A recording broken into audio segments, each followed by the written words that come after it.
You guys know we've partnered up with CRC for years, and they do such a great program, you know, bringing people back into that, you know, technician's world or people working with their hands. We love to motivate that.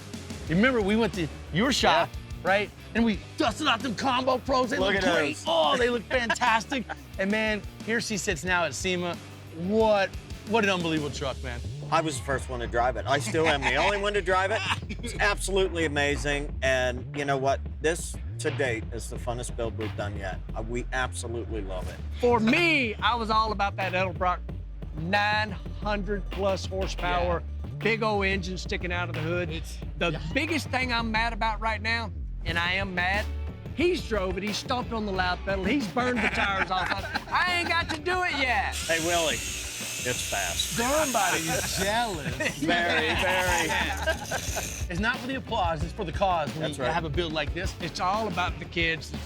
You know, the scholarships are so important. We need everybody to start thinking about, we gotta have people working with their hands, and we're starting with the young people. And Tech School Scholarship Funds is awesome.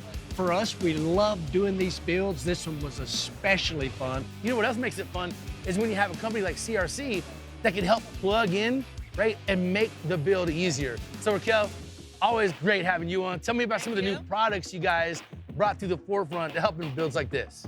Oh yeah, we had several, but our newest one is the next generation of clean, our CRC Brākleen Foaming Brake Wash.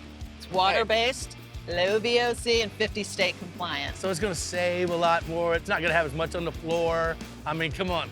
Y'all that should have easy. done this years ago. 3 times the cleaning power in the can. How much? 3 times. Wow, so there you go, man. They're bringing it, they're helping it get to the next iteration, and that's what this is all about. SEMA 2025, who knows what's gonna be in their booth next, man, but we can't wait to show it to you guys.